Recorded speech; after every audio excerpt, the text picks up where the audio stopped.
Iki spesial iki, Tru. Ayo. Biasane wayang iki tak gawa tak jejer iki wetengene dudu iki. Masa? Heeh, kaya wayang-wayang koden. Ayo. Heeh.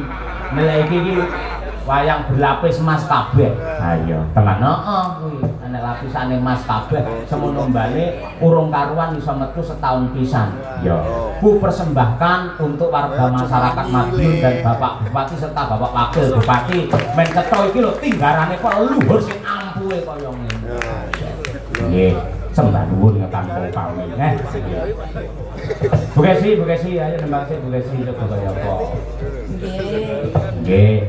Kalau niki pun tuwek, jadi lagune nggih sing lagu sepur mawon. Ora iso ambak sepur semangate kudu enom. Sampeyan iki ibarate srengenge tak ibaratake jam 12 awan niku lho Bu Kesi. Sik panas-panas e Bu Kesi sampeyan iki ngono. Ayo coba yen ora sinom grandel Bu Kesi pramarem Mas. Ya, kaya apa Karo diman-iman Bu Kesi suarane. Ayo.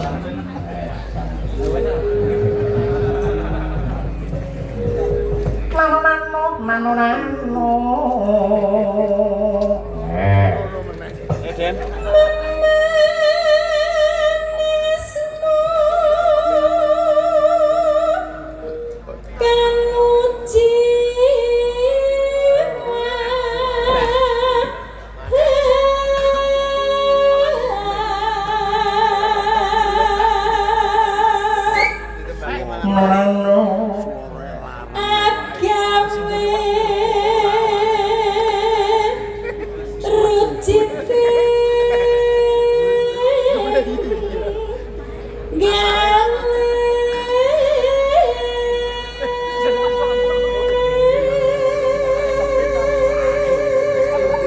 Wis ora bakal piye-piye ora bakal godho insyaallah nyatane ngalor ngidul ngetang uleng ora tau pisah karo Bu Kesi. Ayo.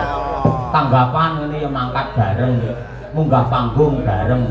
Besok mulih ngene ya bareng, tekan omah istirahat ngene ya bareng, turu bareng. Ya, jam 12 awan lilir ya bareng.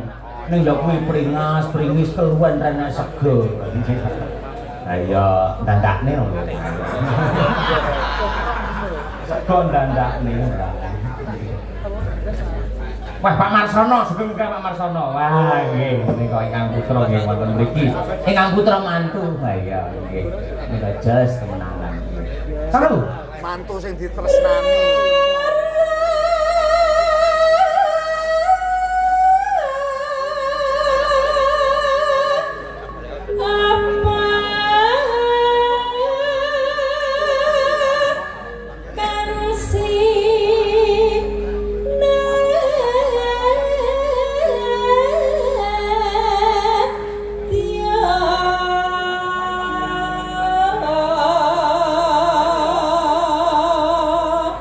Nono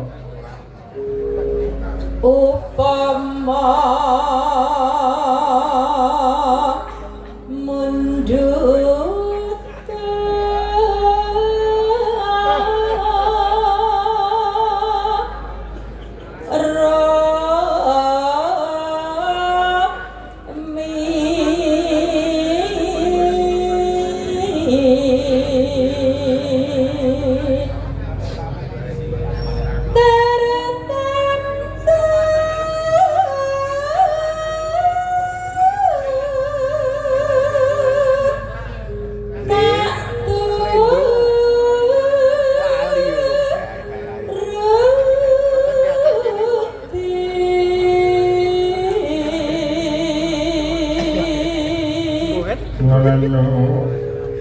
ibarat wong numpak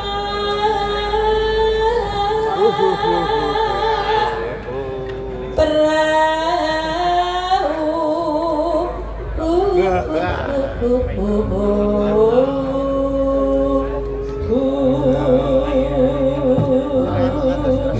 sing mari aku kedanan bini cingkok ngene iki lho.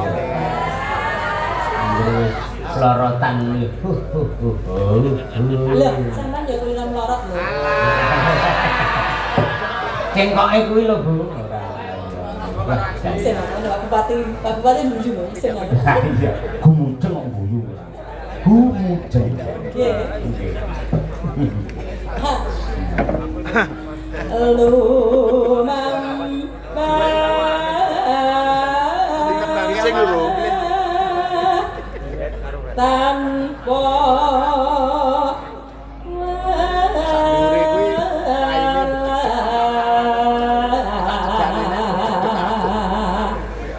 neng madyan neng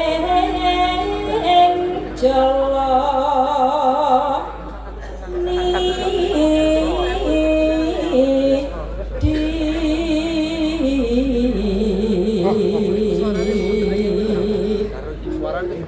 temah gonjeng anggen joneng pakuli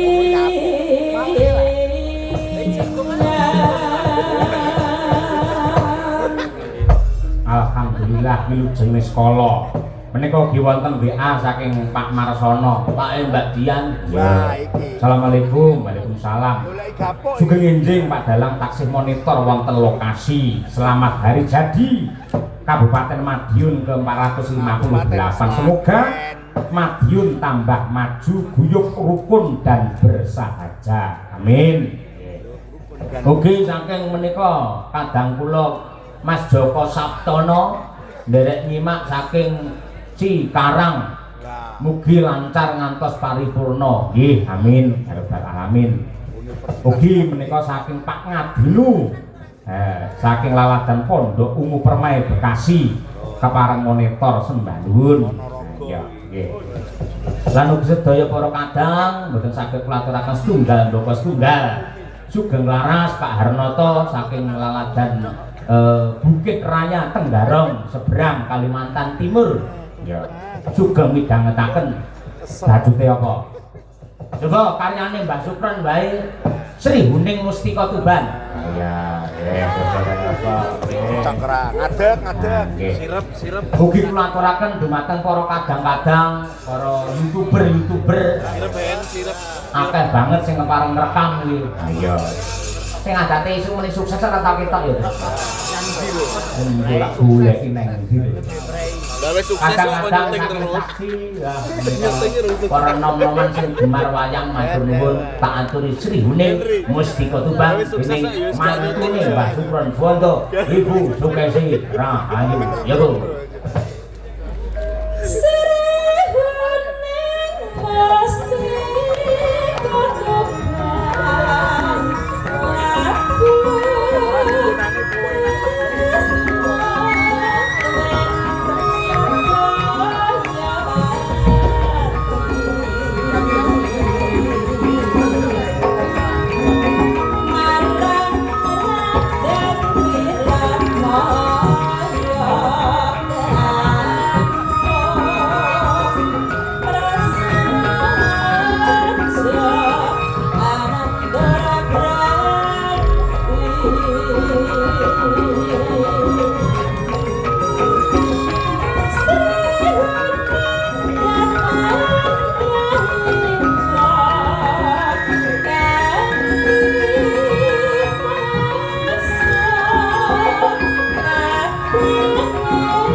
Pak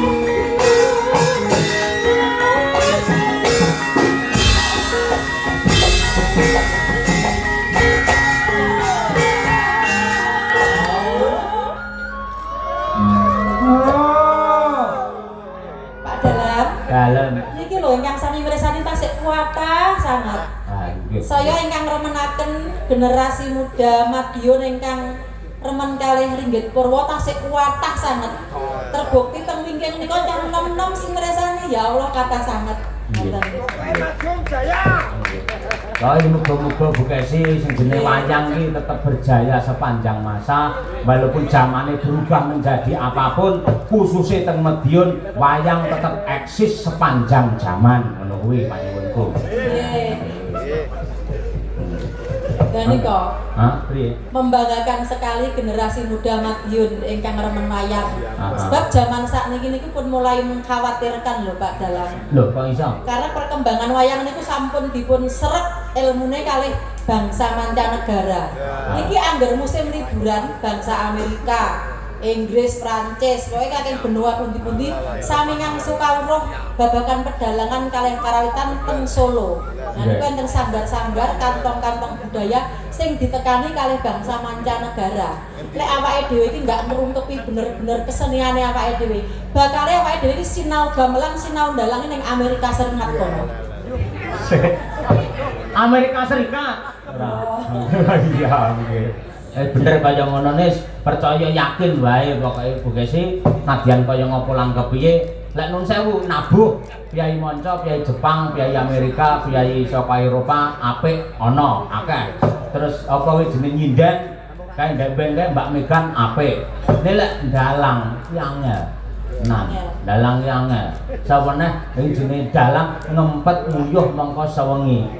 Kuwi kanggone wong manca kuwi angel kaya ngono kuwi. Ha iya, ngono kuwi. Saya nek sila tumpang, ki sila tumpang ketoke gampang. Nek ra kulino iso metungtung lho ngono kuwi.